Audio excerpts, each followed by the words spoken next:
Hello everyone, कैसे हैं आप लोग। फ्रेंड्स, आज मैं आपके सामने साइंस के मोस्ट इम्पॉर्टेंट क्वेश्चंस की मैराथन सीरीज लेकर हाजिर हुआ हूं। इसमें हम साइंस के मोस्ट इम्पॉर्टेंट क्वेश्चन तो सॉल्व करेंगे ही, पर साथ में मैं आपको प्रॉब्लम सॉल्विंग अप्रोच भी सिखाऊंगा। और अगर आप घर में पीवाईक्यू सॉल्व करते हुए नोट्स बनाते हैं तो किस प्रकार आपको अप्रोच रखनी चाहिए, यह मैं आपको बताऊंगा। कई बार क्या होता है दोस्तों कि हम लोग भेड़ चाल की तरह, जैसा यूट्यूब पे वीडियोस बताते रहते हैं लोग और कोचिंग वाले बताते रहते हैं, वैसे हम नोट्स बनाते रहते हैं, पर उसका कोई आउटपुट निकलता नहीं है और एंड में हम लोग फेलियर की तरफ बढ़ जाते हैं। पर अगर आप ये वीडियो ध्यान से देखेंगे तो इससे आपको बहुत कुछ सीखने को मिलेगा। तो आइए शुरुआत करते हैं। तो ये लेक्चर्स बोथ आपके इंग्लिश और हिंदी में होने वाला है। तो जिसका ये क्वेश्चन नंबर 1 है। क्वेश्चन नंबर 1 कहता है, acid rain is mainly cause due to increase in.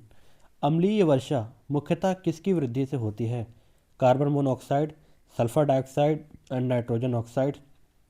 C option है मीथेन और डी ऑप्शन है आपका ओजोन। तो इसमें आपको याद रखना है कि आपकी जो अम्लीय वर्षा है वो मुख्यतः सल्फर डाइऑक्साइड और नाइट्रोजन ऑक्साइड की वजह से होती है। सल्फर डाइऑक्साइड और नाइट्रोजन ऑक्साइड आपका वाटर के साथ रिएक्ट करता है और आपका सल्फ्यूरिक एसिड और साथ में साथ निट्रिक एसिड बनाता है। सल्फ्यूरिक एसिड का आपका फॉर्मूला होता है H2SO4 और निट्रिक एसिड आपका HNO3। ये दोनों आपकी जो एसिड रेन होती है उसमें प्रेजेंट होते हैं। कार्बन मोनोऑक्साइड इसका आंसर नहीं है। कार्बन मोनोऑक्साइड क्यों नहीं है? क्योंकि ये टॉक्सिक गैस होती है, लेकिन ये एसिड रेन के साथ फॉर्मेशन इसका नहीं होता है। ये आपको याद रखना है कि कार्बन मोनोऑक्साइड का फॉर्मेशन अम्लीय वर्षा में नहीं होता है। साथ ही साथ मीथेन भी नहीं होता है। चूँकि आपका मीथेन तो एक ग्रीन हाउस गैस है, लेकिन इसकी वजह से एसिड रेन नहीं होती है। और ओजोन एक प्रोटेक्टिव परत होती है, जिसका आपका इससे कुछ लेना देना नहीं है एसिड रेन से। तो ये आंसर इसका आपका सल्फर डाइऑक्साइड और नाइट्रोजन ऑक्साइड, ये आपको याद रखना है। तो आइए अगले क्वेश्चन पे चलते हैं। अगला क्वेश्चन है हमारा, विच of the following is renewable source of energy. कौन सा इनमें से नवीकरणीय ऊर्जा का स्रोत है? कोल, पेट्रोलियम, नेचुरल गैस या फिर विंड एनर्जी। तो इसमें आपको याद रखना है कि आपकी जो विंड एनर्जी है वो नवीकरणीय ऊर्जा का एक स्रोत है, मतलब कि रेन्यूएबल सोर्स ऑफ एनर्जी है। बाकी बाकी तीनों जो दे रखे हैं वो non renewable source of energy है, ये आपको याद रखना है। तो अगला हमारा नेक्स्ट क्वेश्चन है, बायोडिग्रेडेबल वेस्ट इंक्लूड। जैव अपघटनीय अपशिष्ट में शामिल है कौन कौन सा आपका? प्लास्टिक, कांच, सब्जियों के छिलके या फिर पॉलीथीन। तो इसमें आपका जो वेजिटेबल पील्स होता है ये आपका बायोडिग्रेडेबल सोर्स ऑफ होता है, और बाकी के तीनों जो दे रखे हैं वो नॉन बायोडिग्रेडेबल वेस्ट होते हैं आपके। तो ये आपको याद रखना है। ये इजी क्वेश्चन से शुरुआत कर रहे हैं, अभी क्वेश्चन का लेवल धीरे धीरे टफ हो जाएगा। अगला क्वेश्चन है हमारा, the unit of sound intensity is. ध्वनि तीव्रता की इकाई आपकी क्या है? तो इसमें आपको याद रखना है, इन चारों ऑप्शन में से जो यूनिट है आपकी साउंड इंटेंसिटी की वो होती है डेसिबल। कौन सी होती है? डेसिबल आपकी साउंड इंटेंसिटी की यूनिट होती है। हर्ट्ज आपकी फ्रीक्वेंसी की यूनिट होती है। वॉट आपकी पावर की यूनिट होती है। पास्कल आपकी प्रेशर की यूनिट होती है। और डेसिबल आपकी साउंड इंटेंसिटी की यूनिट होती है। ध्वनि तीव्रता की यूनिट कौन सी है? वो आपकी वो होती है डेसिबल। तो अब अगले क्वेश्चन पे चलते हैं। Which instrument is use to measure atmospheric pressure. वायुमंडलीय दाब मापने के लिए किस यंत्र का उपयोग किया जाता है? थर्मोमीटर, हाइग्रोमीटर, बैरोमीटर या फिर अनीमोमीटर। तो इसमें आपको याद रखना है कि वायुमंडलीय दाब जो नापता है उस इंस्ट्रूमेंट का नाम होता है बैरोमीटर। ठीक है फ्रेंड्स। थर्मोमीटर आपका टेम्परेचर मेजर करता है। क्या मेजर करता है? तो ये आपका टेम्परेचर मेजर करता है। एनीमोमीटर आपकी विंड की जो स्पीड होती है उसको मेजर करता है, और विंड की डायरेक्शन जो मेजर करता है उसका नाम होता है एनीमोमीटर आपका। और हाइग्रोमीटर जो लास्ट में दे रखा है, हाइग्रोमीटर आपका ह्यूमिडिटी मेजर करता है, मतलब कि ये आपकी आर्द्रता मेजर करता है। ये आपको याद रखना है कि आर्द्रता कौन सा मेजर करता है, वो है हाइग्रोमीटर। तो इस क्वेश्चन का सही आंसर है बैरोमीटर। आपको याद रखना है कि वायुमंडलीय दबाव आपका बैरोमीटर मेजर करता है। अब कुछ मिक्स्ड एप्लीकेशन के ऊपर क्वेश्चन है। अगला क्वेश्चन आपका है which metal is liquid at room temperature. मतलब कि नॉर्मल रूम टेम्परेचर पे कौन सा आपका धातु है जो द्रव अवस्था में होता है। सोडियम, मरकरी, गैलियम या फिर लेड। इस क्वेश्चन का आंसर क्या होगा? तो इस क्वेश्चन का फ्रेंड्स आपका आंसर होगा पारा यानी कि मरकरी। मरकरी आपका लिक्विड होता है रूम टेम्परेचर में, बाकी सोडियम, गैलियम और जो लेड होते हैं ये आपके लिक्विड नहीं होते हैं। सोडियम आपका सॉलिड होता है रूम टेम्परेचर में। क्या होता है? सॉलिड होता है और हाईली रिएक्टिव होता है। इसकी रिएक्शन बहुत ज़्यादा होती है। अमूमन आपने देखा होगा कि सॉलिड को केरोसिन के अंदर डुबो के रखते हैं, क्योंकि जैसे ही सोडियम को बाहर निकाला जाता है या एयर के कांटेक्ट में आते ही इसमें आग लग जाती है। आपके सोडियम में एयर के कांटेक्ट में आते ही आग लग जाती है। गैलियम आपका होता है, ये मेल्ट कर जाता है करीबन 30 डिग्री सेल्सियस के आसपास, लेकिन ये हमेशा लिक्विड नहीं होता है। लेकिन ये आपको याद रखना है कि 30 डिग्री सेल्सियस के आसपास आते ही आपका गैलियम जो है वो मेल्ट कर जाता है। और लेड है आपका सॉलिड मेटल, सॉलिड मेटल होता है। तो इस क्वेश्चन का सही आंसर कौन सा लिक्विड होता है रूम टेम्परेचर पे? वो है आपका मरकरी, पारा। ये आपको याद रखना है। अगला क्वेश्चन फ्रेंड्स आपका है which gas is filled in electric bulbs. आपके इलेक्ट्रिक बल्ब्स में कौन सी गैस भरी होती है? क्या वो ऑक्सीजन होती है, नाइट्रोजन होती है, आर्गन होती है कि हाइड्रोजन होती है? तो इसमें आपको याद रखना है कि वो होता है आर्गन।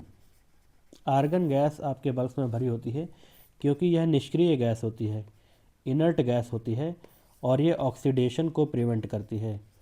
ठीक है, ऑक्सीडेशन को प्रिवेंट कौन सी करती है गैस आपकी? वो आर्गन होती है। इसीलिए इसे इलेक्ट्रिक बल्ब्स में भरा जाता है ताकि इसमें आग ना लगे। अगला ऑक्सीजन। ऑक्सीजन क्यों नहीं भरी जाती है? क्योंकि ऑक्सीजन क्या होती है, ऑक्सीजन के कांटेक्ट में आते ही आपका फिलामेंट जल जाता है, इसीलिए ऑक्सीजन को बल्ब में नहीं भरा जाता है। ये आपको याद रखना है। अगला है नाइट्रोजन। नाइट्रोजन पहले कभी बल्बों में भरा जाता था, लेकिन आज ये लेस इफेक्टिव हो गया है। इसकी जगह पे अब ऑर्गन भरा जाता है, लेकिन पहले कभी नाइट्रोजन भरी जाती थी। ऑप्शन में अगर नाइट्रोजन और आर्गन दोनों दे रखे हैं तो आपको आर्गन टिक करके आना है, लेकिन अगर आर्गन नहीं है तो आप नाइट्रोजन टिक कर सकते हैं। हाइड्रोजन क्यों नहीं भरी जाती है? हाइड्रोजन गैस आपकी इसलिए नहीं भरी जाती है क्योंकि ये बहुत ज़्यादा ज्वलनशील होती है, मतलब हाईली इनफ्लेमेबल होती है, इसीलिए हाइड्रोजन का बल्ब में भराव नहीं किया जाता है। तो इस क्वेश्चन का सही आंसर क्या है? इस क्वेश्चन का सही आंसर है आर्गन। अब आगे चलते हैं। Which phenomena explains the working of electric generator. विद्युत जनित्र के कार्य करने का सिद्धांत कौन सा है? वो है आपका electrolysis, electromagnetic induction, magnetic induction या फिर इलेक्ट्रोस्टैटिक्स। ये चारों आपको हिंदी में ऑप्शन है। तो इस क्वेश्चन का सही आंसर क्या है? इस क्वेश्चन का सही आंसर है विद्युत चुंबकीय प्रेरण, इलेक्ट्रोमैग्नेटिक इंडक्शन। जो इलेक्ट्रिक जनरेटर आपके इलेक्ट्रोमैग्नेटिक इंडक्शन पे काम करते हैं, इस फिनोमेना को आपको याद रखना है। ये जनरेटर में आपसे पूछ सकता है कि किस पे काम करता है, तो वो काम करता है विद्युत चुंबकीय प्रेरण पे। ये तीनों चीज़ें ये आपको याद रखनी है। इलेक्ट्रोलिसिस क्या होता है? एक केमिकल प्रोसेस होता है। केमिकल प्रोसेस होता है इलेक्ट्रोलिसिस। जैसे कि आपने देखा होगा कि कुछ गाड़ियों पे पेंट किया जाता है, तो वो इलेक्ट्रोलिसिस के माध्यम से किया जाता है। उस पर पेंट की परत आपकी इलेक्ट्रोलिसिस केमिकल प्रोसेस के थ्रू चढ़ाई जाती है। और आपका मैग्नेटिक इंडक्शन क्या होता है? मैग्नेटिक इंडक्शन क्या होता है? ये चुंबकीय कारण की वजह से होता है। इसका मेनली यूज आपका मोटर्स में करा जाता है, तो ये आपको याद रखना है कि जनरेटर में इसका इस्तेमाल नहीं होता है। और इलेक्ट्रोस्टैटिक्स क्या होता है? ये आपका स्टैटिक चार्ज होता है। जैसे कभी आप देखते नहीं हैं कि स्वेटर में कई बार आप स्वेटर को छूते होंगे तो आपको एक स्टैटिक चार्ज फील होता है, तो वो आपका होता है इलेक्ट्रोस्टैटिक्स करंट। ठीक है, तो इस क्वेश्चन का सही आंसर क्या है? इस क्वेश्चन का सही आंसर है बी ऑप्शन। ये आपको याद रखना है। अब आगे चलते हैं। नेक्स्ट क्वेश्चन हमारा है DNA is mainly found in which part of the cell. DNA मुख्यतः कोशिका के किस भाग में पाया जाता है, ये आपको बताना है। ऑप्शन है साइटोप्लाज्म, राइबोसोम, न्यूक्लियस या फिर माइटोकॉन्ड्रिया। तो इसमें आपको याद रखना है कि इसका सही आंसर दे रखा है केंद्रक यानी कि न्यूक्लियस। डीएनए आपके न्यूक्लियस में पाया जाता है, न्यूक्लियस के सेल में। ठीक है फ्रेंड्स, सेल के न्यूक्लियस में आपके डीएनए पाया जाता है। साइटोप्लाज्म क्या होता है? साइटोप्लाज्म एक, जैसे कि ये सेल है, सेल के अंदर का ये आपका न्यूक्लियस है। तो ये जो पार्ट है, जो लिक्विड पार्ट होता है, शेष जो बाकी रह जाता है, इसे साइटोप्लाज्म कहते हैं। क्या कहते हैं इसे? इसे साइटोप्लाज्म कहते हैं। राइबोसोम आपका प्रोटीन बनाने में मदद करता है। एक सेल में प्रोटीन सिंथेसिस करने में आपका राइबोसोम मददगार होता है। माइटोकॉन्ड्रिया क्या होता है? माइटोकॉन्ड्रिया को power house of the cell कहा जाता है। इसका खुद का एक डीएनए होता है अपना, ये याद रखना है कि माइटोकॉन्ड्रिया का भी अपना खुद का एक डीएनए होता है। लेकिन अगर आपसे पूछा जाए कि सेल के अंदर डीएनए कहाँ प्रेजेंट होता है, तो उसमें आपको केंद्रक टिक करके आना है, न्यूक्लियस टिक करके आना है, ये आपको याद रखना है। तो इस क्वेश्चन का सही आंसर है सी। अब आगे चलते हैं। अगला क्वेश्चन है हमारा, which organ purifies blood in human body? मानव शरीर में रक्त को शुद्ध करने वाला अंग कौन सा है? क्या वो आपका यकृत है, हृदय है, गुर्दा है, या फिर फेफड़े हैं? लीवर, हार्ट, लंग्स, या फिर किडनी?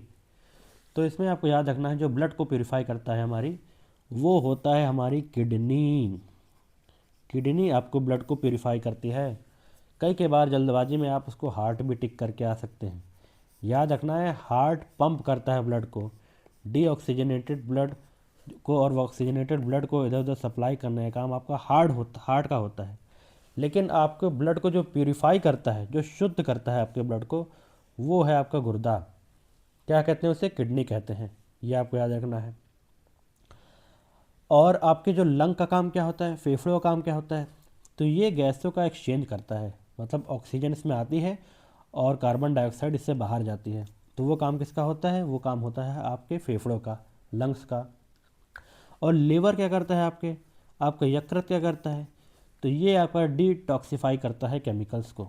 जितने भी केमिकल्स होते हैं उसमें जितने भी टॉक्सिक्स प्रेजेंट होते हैं, उन टॉक्सिक्स को निकालने का काम आपका लीवर करता है, यकृत करता है। ये आपको याद रखना है। इस क्वेश्चन का सही आंसर है आपका सी ऑप्शन। अगला क्वेश्चन है, the rate of evaporation increases with, option है डिक्रीज इन टेम्परेचर, अगला ऑप्शन है increase in surface area, third है इंक्रीज इन ह्यूमिडिटी, और चौथा है डिक्रीज इन विंड स्पीड। वाष्पीकरण की दर बढ़ती है तापमान घटने से, सतह क्षेत्र बढ़ने से, आर्द्रता बढ़ने से, या फिर पवन गति घटने से? तो इस क्वेश्चन का हमारा सही आंसर है बी ऑप्शन, सतह क्षेत्र बढ़ने से, इंक्रीज इन सरफेस एरिया। आपको याद रखना है कि जैसे जैसे आपका सरफेस एरिया बढ़ेगा, वैसे वैसे आपका रेट ऑफ इवेपोरेशन भी बढ़ेगा। रेट वाष्पीकरण की आपकी दर भी उसी हिसाब से बढ़ेगी जैसे जैसे आपका सरफेस एरिया बढ़ेगा। और टेम्परेचर का क्या मतलब है? अगर टेम्परेचर घट जाता है तो आपका वाष्पीकरण भी घट जाएगा। याद रखना है आपको, टेम्परेचर अगर बढ़ जाता है तो आपका वाष्पीकरण भी बढ़ जाएगा। जैसे कि आप देखते हैं कि गर्मियों में आपके कपड़े जल्दी सूख जाते हैं और ठंडियों में वही कपड़े आपके जल्दी नहीं सूखते हैं, क्योंकि गर्मियों में आपका टेम्परेचर ज़्यादा होता है, तो आपकी वाष्पीकरण की दर भी ज़्यादा होगी। अगला है आर्द्रता। अगर आपकी ह्यूमिडिटी जो होती है, ह्यूमिडिटी आपकी आर्द्रता अगर आपके एटमॉस्फेयर में बढ़ गई है तो उसके वजह से आपकी वाष्पीकरण की दर कम हो जाती है। क्या हो जाती है? कम हो जाती है। आपको याद रखना है, जब वाष्पीकरण की दर आपकी तब बढ़ जाएगी जब आर्द्रता आपकी कम होगी एटमॉस्फेयर में। तो ये था सी ऑप्शन। अगला है पवन की गति घटने से। ये सिंपल से बिल्कुल लॉजिकल बात है कि अगर एयर की स्पीड आपकी ज़्यादा होगी तो आपका वाष्पीकरण की दर आपकी ज़्यादा होगी। ये सिंपल सी बात है आपको, तो इसमें आपको दिमाग लगाने की ज़रूरत नहीं थी। तो इसका आंसर कौन सा है? इसका आंसर है आपका बी ऑप्शन, जो आपको याद रखना है। तो नेक्स्ट क्वेश्चन हमारा है फ्रेंड्स में कि which alloy is used for making aircraft bodies. पहला है ब्रॉस, दूसरा है। तो हमारा नेक्स्ट क्वेश्चन क्या है? क्या कहता है? Which alloy is used for making aircraft bodies. विमान के ढांचे बनाने के लिए किस मिश्र धातु का उपयोग किया जाता है? ब्रास, ब्रॉन्ज, ड्यूराल्यूमिन, या फिर स्टील? किसका इस्तेमाल किया जाता है? तो इसमें आपको याद रखना है कि ड्यूराल्यूमिन का इस्तेमाल आपके एयरक्राफ्ट की बॉडी बनाने के लिए किया जाता है? क्योंकि ये हल्का और एल्यूमिनियम का एलॉय होता है और काफ़ी ज़्यादा मजबूत होता है। कौन सा होता है? ड्यूराल्यूमिन। अब बाकी ऑप्शन समझ लेते हैं। ब्रास, ब्रास आपका कॉपर प्लस जिंक का मिश्र धातु होता है, ये आपको याद रखना है। ब्रॉन्ज आपका कॉपर प्लस टिन, क्या होता है? कॉपर प्लस टिन होता है, वो आपका होता है ब्रॉन्ज।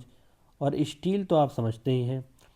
तो इस एयरक्राफ्ट की बॉडी बनाने के लिए किसका इस्तेमाल किया जाता है? ड्यूराल्यूमिन का इस्तेमाल किया जाता है एयरक्राफ्ट की बॉडी बनाने में, ये आपको याद रखना है। तो अगला क्वेश्चन हमारा फ्रेंड्स इसमें ये है, the study of fungi is called as botany, zoology, mycology या फिर इकोलॉजी। कवकों के अध्ययन को क्या कहते हैं? वनस्पति विज्ञान, प्राणी विज्ञान, माइकोलॉजी या फिर पारिस्थितिकी। क्या कहते हैं आपको? तो इसको आपको कहते हैं mycology. Mycology is the study of fungi. Mycology कवकों के अध्ययन को कहते हैं माइकोलॉजी, यह आपको याद रखना है। और वनस्पति विज्ञान मतलब कि बॉटनी आपकी, ये प्लांट्स की स्टडी को कहते हैं। वनस्पति से आप समझ ही सकते हैं कि ये पेड़ों की और तनों की बात करता है, मतलब कि ये प्लांट्स की स्टडी के बारे में बात करता है। जूलॉजी आपका प्राणी विज्ञान, जूलॉजी आपका एनिमल्स के ऊपर जो स्टडी होती है उसको आपको जूलॉजी कहते हैं। अगर मान के चलिए ऑप्शन में प्राणी विज्ञान नहीं है, जूलॉजी है, तो आप कंफ्यूज हो सकते हैं, इसीलिए आपको जूलॉजी याद रखना है कि जूलॉजी क्या कहते हैं, प्राणी विज्ञान को जूलॉजी भी कहते हैं। अगला है हमारा इकोलॉजी। इकोलॉजी है पारिस्थितिकी, क्या कहते हैं? ये कहता है स्टडी ऑफ इन्वायरमेंट, मतलब कि वातावरण की जो स्टडी होती है, अध्ययन होता है, उसको आपको पारिस्थितिकी कहते हैं या फिर उसे इकोलॉजी कहते हैं। तो आपके क्वेश्चन का सही आंसर क्या है? वो है माइकोलॉजी, ये आपको याद रखना है। अगला क्वेश्चन हमारा है, विच part of the plant conducts water and mineral. पौधे में जल और खनिजों का परिवहन कौन करता है? क्या वो फोलम करता है, क्या वो कैम्बियम करता है, कॉर्टेक्स करता है या फिर आपका जाइलम करता है? तो इसमें आपको ये याद रखना है कि जो आपका वाटर और मिनरल कैरी करता है प्लांट्स में, वो होता है आपका जाइलम, जाइलम, ठीक है। और फ्रेंड्स आपका जो फ्लोएम होता है, फ्लोएम आपका फूड कैरी करता है। फा मतलब जैसे यहाँ फा लिख रखा है और फूड में भी फा है, तो ऐसे आप याद कर सकते हैं कि फ्लोएम आपका फूड कैरी करता है। तो बचा हुआ जो जाइलम है वो आपका वाटर कैरी करता है, ठीक है फ्रेंड्स। और कैम्बियम क्या है? कैम्बियम आपका ग्रोथ टिश्यू है। क्या है? ग्रोथ टिश्यू जो है आपका, जो बढ़ने में मदद करता है, वो आपका कैम्बियम है, ठीक है। अगला है इसमें कॉर्टेक्स दे रखा है। कॉर्टेक्स क्या होता है? कॉर्टेक्स आपका स्टोरेज टिश्यू होता है। कौन सा टिश्यू होता है? स्टोरेज टिश्यू, मतलब कि भंडारण का जो टिश्यू होता है उसे कॉर्टेक्स कहते हैं प्लांट्स में, ठीक है। तो इस क्वेश्चन का सही आंसर है आपका जाइलम, ये आपको याद रखना है। अगला क्वेश्चन है हमारा, the SI unit of frequency. Frequency की आपकी एसआई यूनिट क्या होती है? आवृत्ति की एसआई इकाई क्या होती है, ये पूछा गया है। क्या वो जूल होती है, न्यूटन होती है, हर्ट्ज होती है या फिर आपकी एम्पियर होती है? तो इसमें आपको याद रखना है कि जो एसआई यूनिट फ्रीक्वेंसी की होती है वो होती है आपकी हर्ट्ज, ठीक है।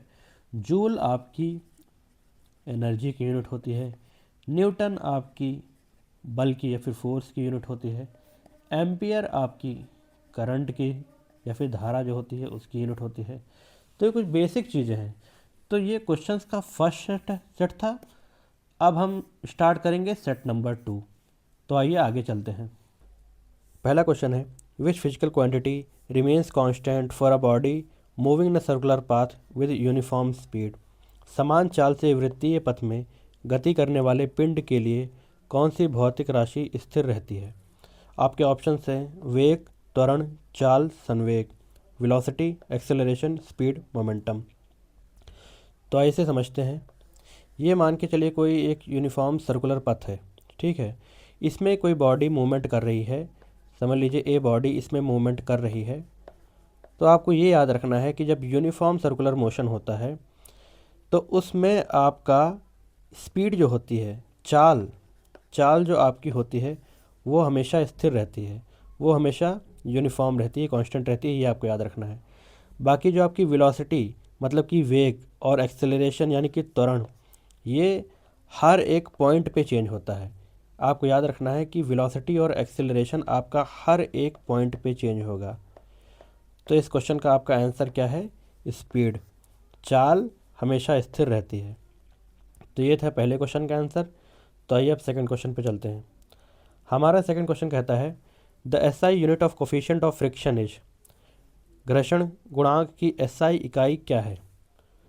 इसके ऑप्शन है न्यूटन, किलोग्राम पर मीटर स्क्वायर, सी ऑप्शन है कोई इकाई नहीं, चौथा है मीटर पर सेकंड स्क्वायर। तो इसे आप समझिए, ये थोड़ा आपका एडवांस कॉन्सेप्ट है। F is equal to mu N, ये फार्मूला एक होता है जिसमें आपका म्यू कहलाता है घर्षण गुणांक यानी कि कोएफिशिएंट ऑफ फ्रिक्शन, ये कहलाता है। तो अगर इसकी हम वैल्यू निकालें, mu is equal to F upon N. F आपका फोर्स होता है और फोर्स की आपको पता है यूनिट होती है न्यूटन। और दूसरा बात है आपका जो एन होता है, एन को अभिलंब बल कहते हैं। अभिलंब बल मतलब कि नॉर्मल फोर्स, इसको नॉर्मल फोर्स कहते हैं। तो अगर आप ऑप्शन में देखिए तो फोर्स अपॉन फोर्स आ गया।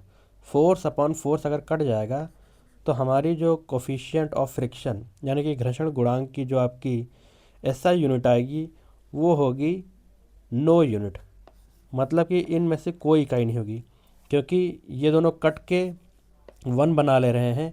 इसका मतलब आपके घर्षण गुणांक की कोई यूनिट नहीं होती है, उसकी कोई इकाई नहीं होती है। ये आप याद कर लीजिए, ये क्वेश्चन आ सकता है। कोफिशिएंट ऑफ फ्रिक्शन की कोई यूनिट नहीं होती है। तो अब थर्ड क्वेश्चन पे चलते हैं अपने। तो थर्ड क्वेश्चन हमारा कहता है that when a ray of light passes from air to glass which of the following changes, जब प्रकाश की किरण वायु से कांच में प्रवेश करती हैं तो निम्न में से क्या बदलाव है? पहला आपका केवल आवृत्ति, दूसरा केवल तरंग दैर्घ्य, और तीसरा चाल और तरंग दैर्घ्य, और चौथा है आवृत्ति और चाल। तो इसमें आपको याद रखना है कि आपकी जब एक रे, एक जो लाइट है आपकी, वो एयर से ग्लास में पास होती है, एयर से ग्लास में आपकी कोई रे पास होती है, ठीक है दोस्तों, तो वो नॉर्मल की तरफ आपकी मुड़ती है, नॉर्मल की तरफ वो मुड़ेगी। ये है नॉर्मल रे, तो यहाँ आपकी रे मुड़ती है। तो इसमें आपका क्या बदलेगा? इसमें आपकी स्पीड और वेवलेंथ दोनों बदलती हैं। आपको इसमें हमेशा याद रखना है कि कोई बॉडी जब आपकी रेयरर मीडियम से डेंसर मीडियम की ओर जाएगी, मतलब कि हवा से आपका ग्लास में गई है तो ग्लास में आपका घनत्व तो बढ़ जाता है, डेंसिटी आपकी ग्लास की ज़्यादा होती है और एयर की आपकी घनत्व तो कम होती है। तो जब एयर से ग्लास में जाएगी, मतलब कि रेयरर मीडियम से डेंसर मीडियम से जाएगी, तो उस समय आपकी स्पीड जो होती है, याद रखना कि स्पीड आपकी घटती है। तो जब स्पीड घटेगी उसके साथ ही साथ आपकी वेवलेंथ मतलब कि तरंग दैर्घ्य ये भी आपकी घटेगी। तो ये दोनों चीज़ें आपकी परिवर्तित होती हैं जब कोई आपकी किरण एक मीडियम से, एक माध्यम से दूसरे माध्यम में जाती है। ये आपको याद रखना है। इसका आंसर है आपका स्पीड एंड वेवलेंथ, चाल और तरंग दैर्घ्य, सी ऑप्शन है इसका आपका। तो ये आपको याद रखना है। अगला फोर्थ क्वेश्चन हमारा कहता है the escape velocity of a body depends upon, किसी पिंड का पलायन वेग किस पर निर्भर करता है? पहले आप पलायन वेग समझिए। एस्केप वेलोसिटी आपकी वो वेलोसिटी होती है कि किसी बॉडी को आप धरती की सतह से फेंकिए, फिर वो कभी भी लौट कर धरती पे वापस ना आए। मतलब कि इतने फोर्स के साथ आप उसे फेंकिए कि वो धरती का जो गुरुत्वाकर्षण बल है वह इसे फिर से खींच ना पाए और वह उसकी परिधि से बाहर निकल जाए, मतलब कि उसके रेडियस ऑफ एटमॉस्फेयर से बाहर निकल जाए और वह बॉडी कभी लौट के भारत मतलब धरती पे वापस ना आए। तो ये आपकी स्केप वेलोसिटी होती है। तो अगर न्यूमेरिकल वैल्यू हम स्केप वेलोसिटी के देखें तो वो आपकी होती है 11.2 मीटर पर सेकेंड। मतलब किसी भी बॉडी को अगर आप 11.2 मीटर पर सेकेंड की स्पीड से अगर आप ऊपर फेंकते हैं तो वह कभी लौट कर धरती पे वापस नहीं आएगी जब तक उसे लाया ना जाए। तो ये आपकी स्केप वेलोसिटी होती है ये आपको याद रखना है। तो इसमें पूछा गया है कि एस्केप वेलोसिटी जो बॉडी की होती है वो किस पे डिपेंड करती है। तो इसमें हमेशा आपको याद रखना है कि वो mass and radius of earth पे डिपेंड करती है। मतलब कि पृथ्वी के द्रव्यमान और त्रिज्या पर डिपेंड करती है। जैसे जैसे आपकी, अगर मान के चलिए ये आपकी अर्थ है और ये सेम यहाँ पर अगर जुपिटर होता, जुपिटर मान के चलिए, तो जुपिटर की आपको पता है कि त्रिज्या अर्थ से ज़्यादा होती है, त्रिज्या ज़्यादा होती है और उसका भार भी ज़्यादा होता है, मास भी ज़्यादा होता है।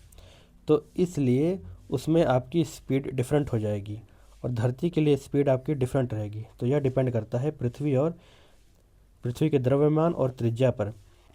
अगला क्वेश्चन कहता है विच mirror is used in headlight of the vehicle. वाहनों की हेडलाइट में किस दर्पण का उपयोग करा जाता है। आपके ऑप्शंस हैं plane mirror, convex mirror, concave mirror, cylindrical mirror. समतल दर्पण, उत्तल दर्पण, अवतल दर्पण या बेलनाकार दर्पण। तो इसमें आपको याद रखना है कि जो वाहनों की हेडलाइट में आपका इस्तेमाल किया जाता है दर्पण, वो आपका कनकेव मिरर होता है, मतलब कि अवतल दर्पण होता है।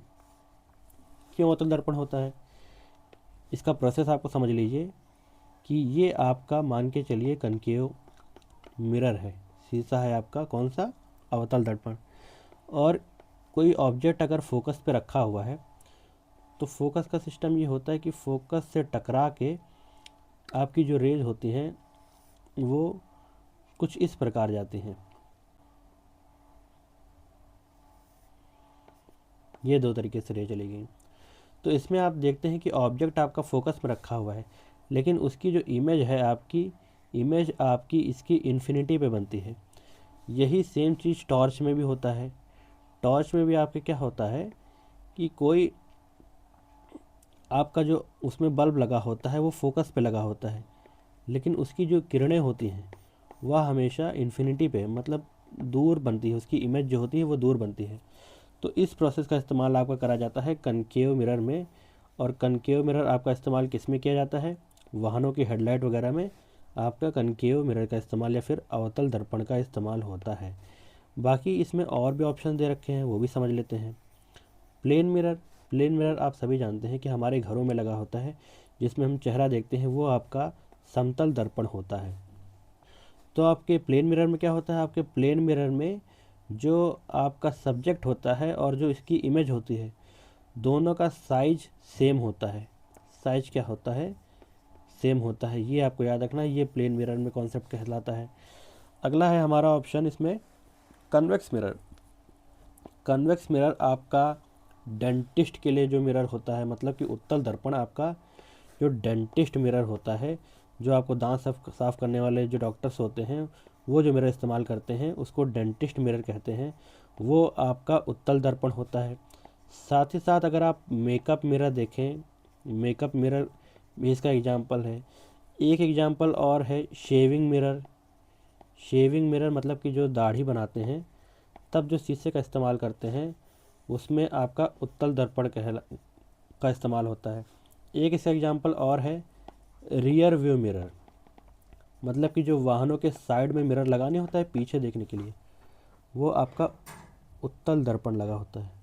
तो उत्तल दर्पण में मोस्टली आपका क्या होता है, उत्तल दर्पण के फिनोमेना में ये होता है कि इमेज अगर इन्फिनिटी पे है, मतलब ऑब्जेक्ट अगर इन्फिनिटी में है, तो उसकी इमेज हमेशा फोकस पे फॉर्म होगी। मतलब कि बड़ी चीज़ों को छोटा करके दिखाना आपका उत्तल दर्पण का काम है, यह आपके कन्वेक्स मिरर का काम है।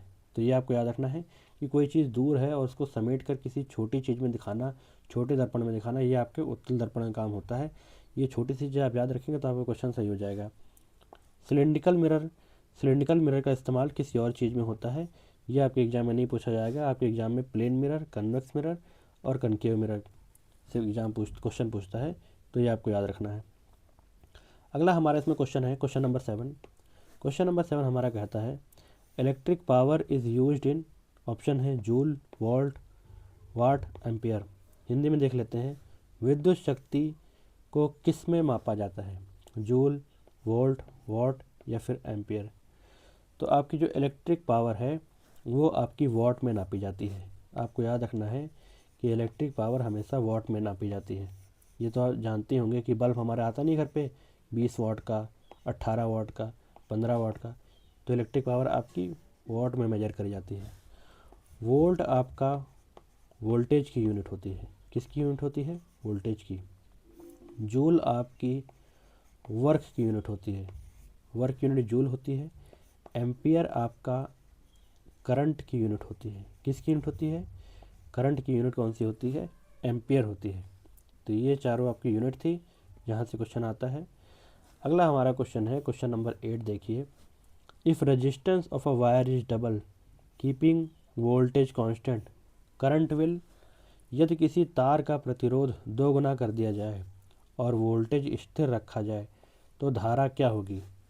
2 गुनी, आधी, समान, शून्य। आधी हो जाएगी, डबल हो जाएगी, या सेम रहेगी, या फिर जीरो हो जाएगी। ये आपके ऑप्शन है। तो इसको सॉल्व कैसे करेंगे? अगर आपको फॉर्मूला I = V/R याद है तो इसमें कहा गया है कि रजिस्टेंस अगर डबल कर दिया जाए, किसी तार का प्रतिरोध 2 गुना कर दिया जाए, अगर रजिस्टेंस इसमें 2 गुना कर दिया जाएगा तो आपका जो करंट है, ठीक है, वोल्टेज को कांस्टेंट रखा गया है तो करंट पूछा क्या होगा। तो अगर वोल्ट आपका रजिस्टेंस 2 गुना हो जाएगा तो करंट आपको याद रखना है कि इसका रेसिप्रोकल होता है, तो आपका करंट हाफ हो जाएगा। कितना हो जाएगा? आधा हो जाएगा। सिंपल मैथ की इक्वेशन है। अगर रजिस्टेंस डबल कर दिया जाएगा तो करंट उसका हाफ हो जाएगा। तो बी ऑप्शन है आपका सही, बिकम हाफ, आधी हो जाएगी। तो ये आपको याद रखना है कि यदि किसी तार का प्रतिरोध 2 गुना कर दिया जाए और वोल्टेज स्थिर रखा जाए तो धारा क्या हो जाएगी? आपकी धारा आपकी आधी हो जाएगी, करंट आपका आधा हो जाएगा। तो ये था इसका सही ऑप्शन। आगे हम केमिस्ट्री के क्वेश्चन को देख लेते हैं। क्वेश्चन नंबर 9 हमारा कहता है, which gas is released when zinc react with dilute hydrochloric acid. Zinc के तनु हाइड्रोक्लोरिक अम्ल से अभिक्रिया करने पर कौन सी गैस निकलती है? Oxygen, nitrogen, hydrogen, carbon dioxide. आइए आपको मैं इसको सॉल्व करके दिखाता हूँ। कहा गया है आपसे कि जब जिंक आपका जब डाइल्यूट HCl से रिएक्ट करता है तो इसकी अभिक्रिया कुछ इस प्रकार होती है। ये बन जाता है ZnCl2 प्लस H2 गैस। अब इसको बैलेंस कर लेते हैं हम लोग। तो Zn में यहाँ पर 2 आ जाएगा, क्लोरीन में 2 आ जाएगा, हाइड्रोजन। तो इसमें आप देख रहे हैं साफ साफ कि आपकी हाइड्रोजन गैस रिलीज हो रही है। कौन सी गैस रिलीज हो रही है? हाइड्रोजन गैस रिलीज हो रही है। इसमें दोस्तों आप एलिमिनेशन का इस्तेमाल भी कर सकते थे। जिंक और हाइड्रोक्लोरिक एसिड में आप जानते हैं कहीं भी अगर आप उसका सूत्र देखेंगे तो ऑक्सीजन का इस्तेमाल नहीं है, तो ये ऑप्शन आपका सीधे कट गया। नाइट्रोजन का इस्तेमाल भी अगर आप सूत्र लिखेंगे तो कहीं नहीं दिया गया है, तो नाइट्रोजन सीधे कट गया। कार्बन का इस्तेमाल भी इसमें कहीं नहीं दिया गया है, तो सीधे आपका कार्बन डाइऑक्साइड भी कट गया। अगर आपको नहीं भी ये सॉल्व करना आता है तब भी अगर आपको फॉर्मूला अगर याद है तो आप इस तक पहुँच सकते हैं। तो इसका आंसर है आपका हाइड्रोजन। तो ये था इसका सही आंसर। अगर आपको ये पता है तो वेल डन है, वरना एलिमिनेशन भी आप निकाल सकते हैं अगर आपको फॉर्मूला पता है। तो क्वेश्चन नंबर 9 का आंसर है आपका हाइड्रोजन। ठीक है दोस्तों, आइए आगे चलते हैं। क्वेश्चन नंबर 10 कहता है, pH value of neutral solution at 25 degree Celsius 25 degree Celsius पर उदासीन विलयन का pH मान होता है। तो आपको याद रखना है कि ये नॉर्मल रूम टेम्परेचर पे पूछा गया है कि आपका pH किसी सॉल्यूशन का कितना होता है। तो ये होती है हमारी pH स्केल। ठीक है फ्रेंड्स, ये आपको याद रखना है, ये है 7। इससे कम एसिडिक होता है मीडियम, इससे ज़्यादा आपका बेसिक मीडियम होता है। मतलब कि क्षारीय होता है और साथ ही साथ आपका अम्ल होता है। ये आपका अम्ल कहलाता है और ये आपका क्षारीय कहलाता है। 7 से ऊपर की वैल्यू हमेशा क्षारीय होती है, 7 से कम की वैल्यू आपकी अम्ल होती है। ठीक है, ये माइनस में भी जा सकता है, 0 के बाद जितना माइनस में जाएगा और एसिडिक मीडियम होता जाएगा, और 7 से जितना ऊपर आप बढ़ते जाएंगे 14 तक का आपका स्केल होता है। ये आपकी बेस होती है, बेसिक होती है, मतलब क्षारीय होती है। तो पूछा गया है कि pH value of neutral solution 25 degree Celsius में उदासीन विलयन का pH कितना होता है। उदासीन विलयन का आपका pH होता है 7। ये आपका न्यूट्रल सॉल्यूशन होता है। 7 जिसकी वैल्यू होगी वो न्यूट्रल सॉल्यूशन होगा, मतलब कि आपका उदासीन विलयन होगा। ये आपको याद रखना है कि क्या होगा, उदासीन विलयन होगा। उसकी वैल्यू क्या होगी, 7 होगी। 5 आपका क्या होगा इसमें, अगर 5 देखें आप तो ये एसिडिक होगा, मतलब कि अल्म होगा। 0 और स्ट्रॉन्ग मतलब उससे ज़्यादा मजबूत आपका एसिड होगा, इससे भी ज़्यादा 5 से भी ज़्यादा मजबूत आपका 0 होगा, क्योंकि धीरे धीरे जाते जाते एसिडिक मीडियम आपका बढ़ता जाता है। 14 आपका क्षारीय यानी कि बेसिक मीडियम होगा। बेसिक का pH होता है 14। 7 से जितना बढ़ेंगे वो बेसिक मीडियम में आएगा। तो इस क्वेश्चन का सही आंसर क्या है, 7। 7 आपका न्यूट्रल सॉल्यूशन है। आइए अब क्वेश्चन अगला चलते हैं। अगला क्वेश्चन दे रखा है हमारा, विच of the following is not a green house gas. निम्न में से कौन सी ग्रीन हाउस गैस नहीं है। ऑप्शन है कार्बन डाइऑक्साइड, मीथेन, ऑक्सीजन या फिर नाइट्रिक ऑक्साइड। ठीक है, नाइट्रस ऑक्साइड। तो इसमें आपको याद रखना है कि पहले तो आप क्वेश्चन, कई लोग इसमें ये गलत पढ़ लेते हैं कि यहाँ पे नॉट बोला गया है, मतलब कि नहीं की बात करी गई है। तो इनमें से हमको बताना है कि वो कौन सी ग्रीन हाउस गैस नहीं है। ठीक है, नॉट इसमें आप अंडरलाइन कर लीजिए। तो अगर इसमें हम देखें तो आपका जो ऑक्सीजन गैस होती है, ऑक्सीजन गैस आपकी ग्रीन हाउस गैस नहीं कहलाती है। ठीक है दोस्तों, लेकिन आपकी जो कार्बन डाइऑक्साइड होती है, मीथेन होती है, CH4 सॉरी, और नाइट्रस ऑक्साइड होती है आपकी, ये टोटल की टोटल आपकी जितनी होती हैं, ये तीन की तीनों गैसें आपकी ग्रीन हाउस गैस कहलाती हैं। ये आपको याद रखना है। साथ ही साथ वाटर भी आपका ग्रीन हाउस गैस है एग्जाम्पल में। अगर एग्जाम्पल में वाटर होगा, याद रखना है अगर पानी दे रखा है तब भी वो आपकी ग्रीन हाउस गैस ही होती है। ये आपको याद रखना है। अक्सर बच्चे को ये पता नहीं होता है कि वाटर भी आपकी एक ग्रीन हाउस गैस होती है। तो इसमें पूछा गया था कौन सी ग्रीन हाउस गैस नहीं है, तो ऑक्सीजन आपकी ग्रीन हाउस गैस नहीं है। तो इस क्वेश्चन का आंसर है सी। तो आइए अब आगे चलते हैं। हमारा अगला क्वेश्चन है क्वेश्चन नंबर 12। क्वेश्चन नंबर 12 कहता है the chemical formula of washing soda, मतलब कि वॉशिंग सोडा का रासायनिक सूत्र क्या होगा। Na2CO3 होगा, NaHCO3 होगा, Na2CO3.10H2O होगा या फिर CuCO3 होगा। तो इसका सही आंसर क्या है, इसका सही आंसर है Na2CO3.10H2O। इसको आपको वॉशिंग सोडा कहते हैं। क्या कहते हैं, वॉशिंग सोडा कहते हैं। Na2CO3 को आपको क्या कहते हैं, इसे कहते हैं सोडा ऐश। क्या कहते हैं, सोडा ऐश कहते हैं। NaHCO3 को आपको क्या कहते हैं, इसे कहते हैं बेकिंग सोडा। क्या कहते हैं, बेकिंग सोडा। और CaCO3 ये आपका लाइमस्टोन कहलाता है। चूना पत्थर जो होता है आपका, चूना पत्थर आपका लाइमस्टोन CaCO3 होता है।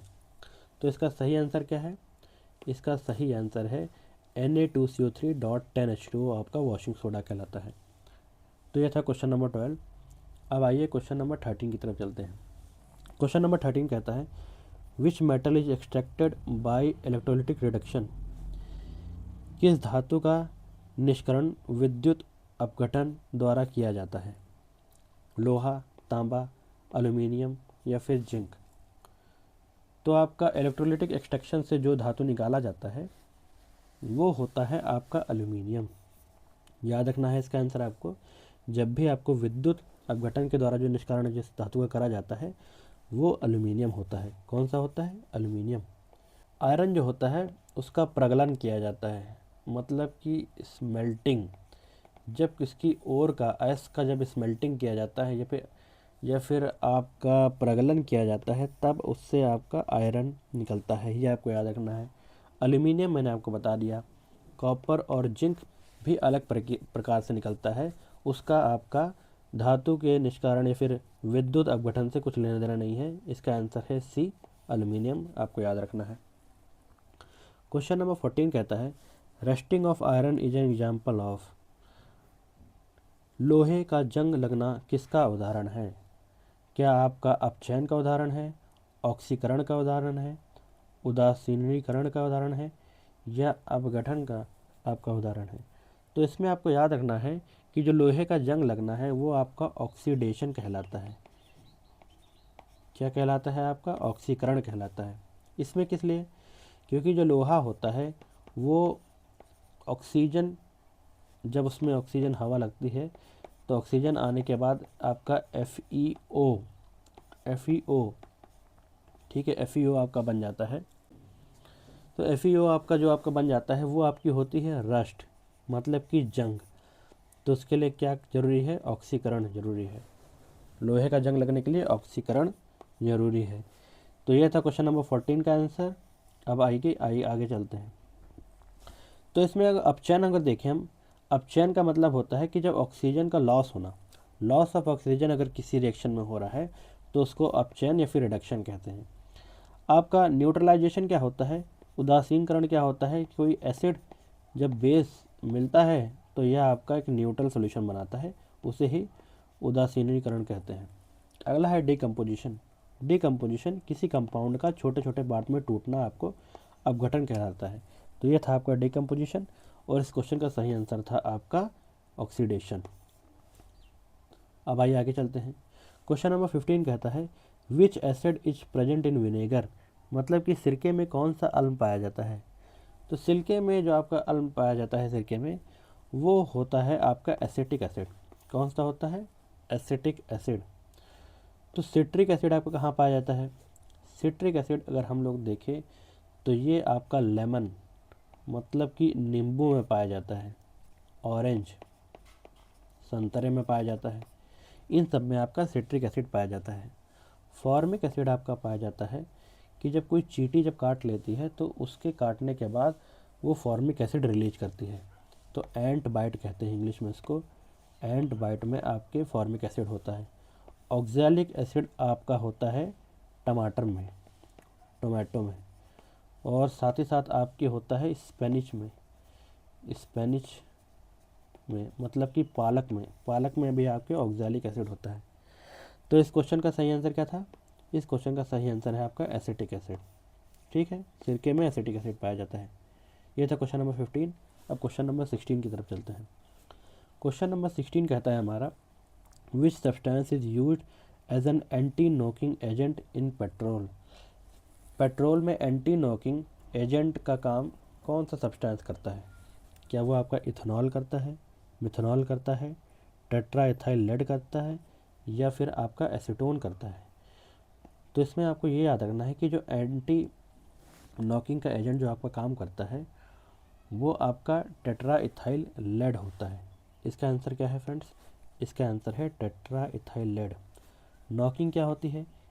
जब इंजन आपका स्टार्ट होता है तो इंजन स्टार्ट होने के बाद जो कट कट की आवाज़ आती है, उस कट कट की आवाज़ को कम करने के लिए किस चीज़ का इस्तेमाल करा जाता था पहले?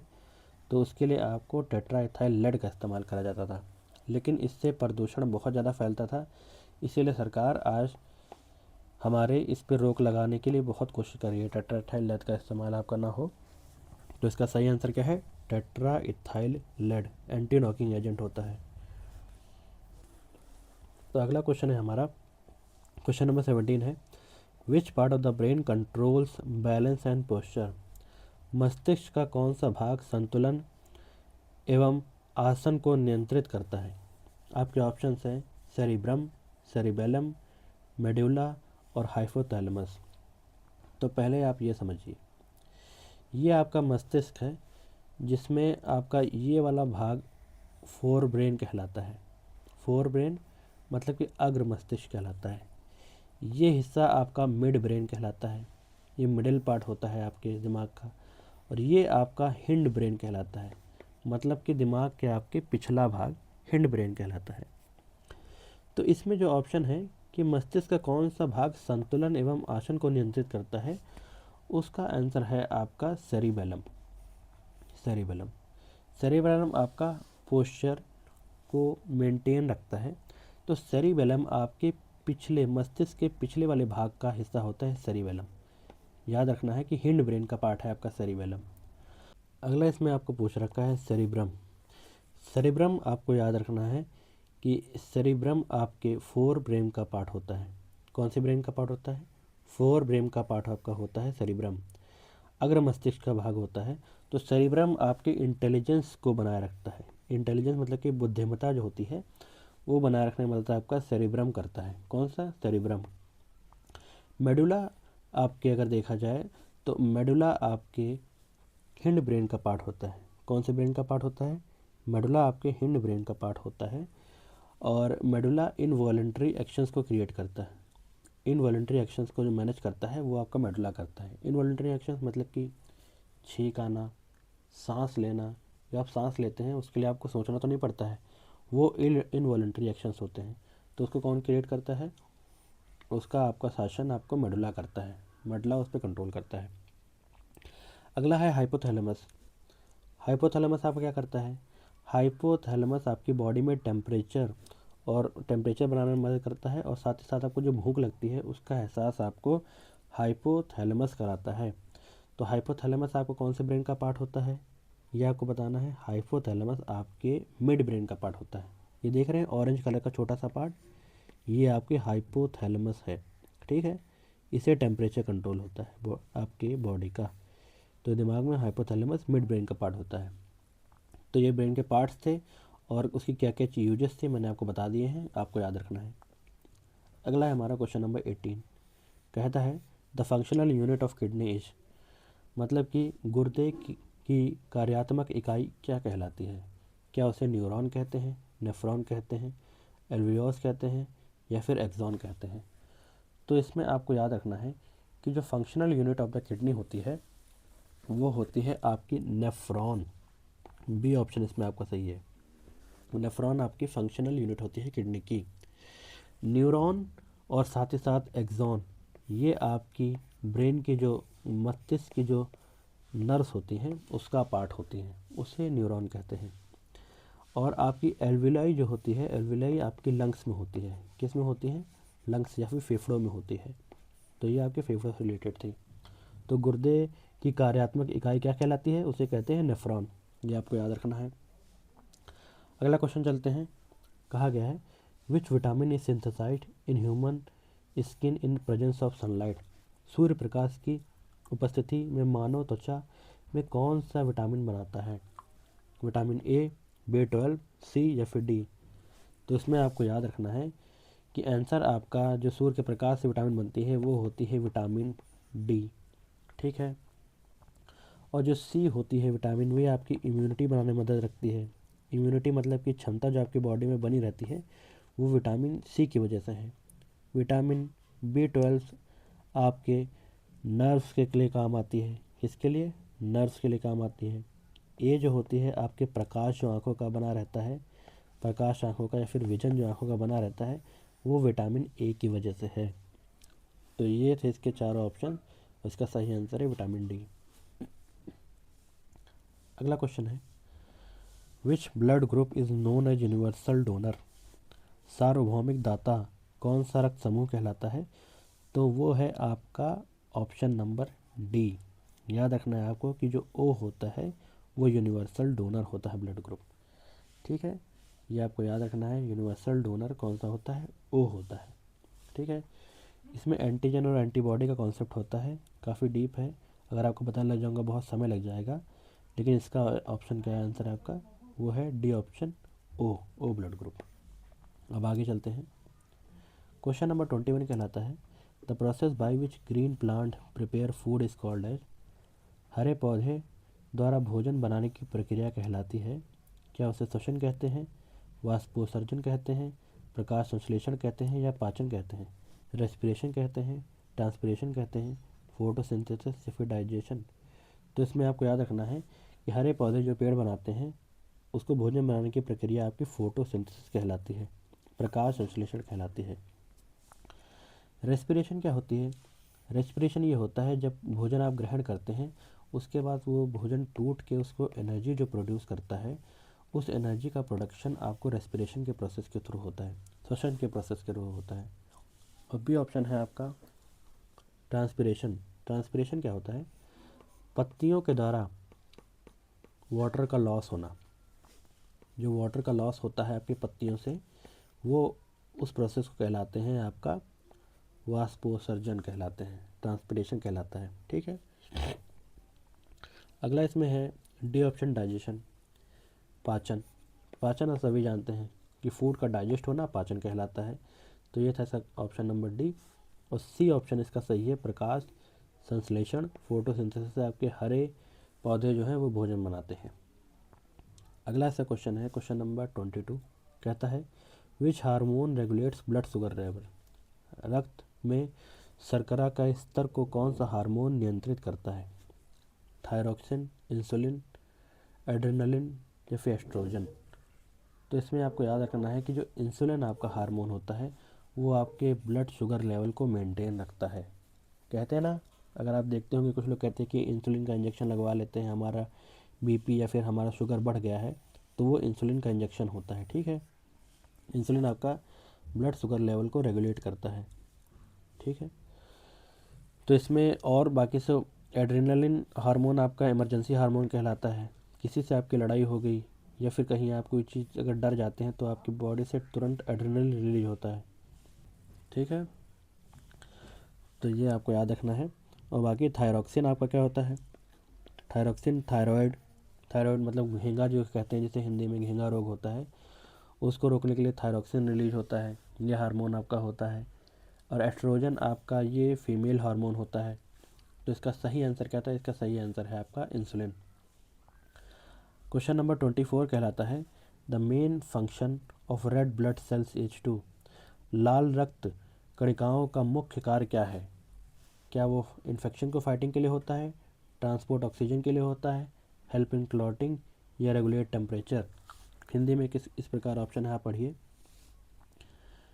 तो इसका सही आंसर जो है, इसका सही आंसर होता है आरबीसी का फंक्शन होता है आपका ट्रांसपोर्ट ऑफ ऑक्सीजन, मतलब कि ऑक्सीजन का परिवहन आपका लाल रक्त कणिकाएं करती हैं। ये आपको याद रखना है। और आपका जो संक्रमण को लड़ने के लिए कौन सी सेल इस्तेमाल होती है? वो आपकी वाइट ब्लड सेल इस्तेमाल होती है। कौन सी? WBC। और आपकी रक्त को थक्का जमाने के लिए जो प्लेटलेट होती हैं वो इसमें हेल्पफुल होती हैं। कौन सी होती हैं? प्लेटलेट्स होती हैं।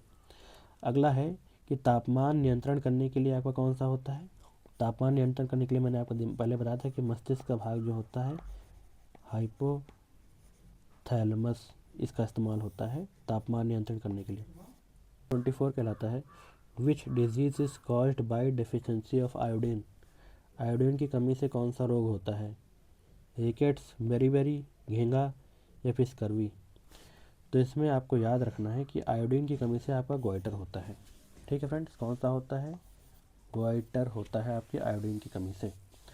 रिकेट्स जो होता है आपका, रिकेट्स विटामिन डी की कमी से होता है। कौन सी विटामिन की? डी की कमी से। बेरी आपकी B1 की कमी से होता है। किसकी वजह से? B1 की कमी से। स्कर्वी आपका C की कमी से होता है। किसकी वजह से? C की कमी से। घेंगा रोग आपका ये होता है आपका गोइटर, जो कि आपके थायराइड कहलाता है, ये आयोडीन की कमी से होता है। तो यह था क्वेश्चन नंबर 24। अगला क्वेश्चन है हमारा क्वेश्चन नंबर 25। क्वेश्चन नंबर 25 है which layer of atmosphere protects earth from UV rays. वायुमंडल की कौन सी परत पृथ्वी को पराबैंगनी किरणों से बचाती है? तो वो है आपकी स्ट्रेटोस्फेयर। समताप मंडल जो होता है वो आपकी अल्ट्रावायलेट रेस से बचाती है। ठीक है फ्रेंड्स, ये आपको याद रखना है। और ट्रोपोस्फेयर या फिर क्षोभ मंडल जो होती है, यहाँ पर आपके सारे वेदर फिनोमेना, ठीक है, सारे के सारे वेदर फिनोमेना इस मंडल में होते हैं। अगला है आपका मेजोस्फेयर। यहाँ पर आपके उल्का पिंड जो होते हैं वो यहाँ पर जलते हैं। कौन सी लेयर में? उस लेयर को कहलाते हैं मध्यमंडल या फिर मेजोस्फेयर कहते हैं। ताप मंडल में अगर आपका जो ऑरोरा वगैरह होता है, ऑरोरा फॉर्मेशन होता है, वो आपके तापमंडल या फिर थर्मोस्फेयर में होता है। तो ये आपको याद रखना है कि इसका सही आंसर क्या है। इसका सही आंसर है स्ट्रेटोस्फेयर या समताप मंडल। सो माय डियर फ्रेंड्स, ये थे आपके 40 क्वेश्चंस। इससे पहले भी मैंने एक वीडियो बनाई है, उसमें मैंने 25 क्वेश्चंस कवर कराए हैं आपके। और मैं आगे अभी 2 वीडियोस और लाऊंगा, तो मोटा मोटा आपके 150 क्वेश्चंस कवर हो जाएंगे। मतलब कि 150 टॉपिक्स आपके कवर हो जाएंगे साइंस के। मुझे उम्मीद है कि इससे बाहर आपके क्वेश्चंस नहीं जाने चाहिए। ये क्वेश्चन अगर आप लगा के जाएंगे तो डेफिनेटली कह सकता हूँ कि आप साइंस में अच्छा स्कोर करेंगे। बाकी मैं और सब्जेक्ट्स के लिए भी ऐसे ही वीडियोस आपके लिए इस चैनल पर लाने वाला हूँ। तो अगर आप चैनल पर नए हैं तो इसे सब्सक्राइब कीजिए और इस वीडियो को लाइक कीजिए, अपने दोस्तों के साथ ज़रूर शेयर कीजिए। तो मिलते हैं नेक्स्ट वीडियो में। Thanks for watching. जय हिंद।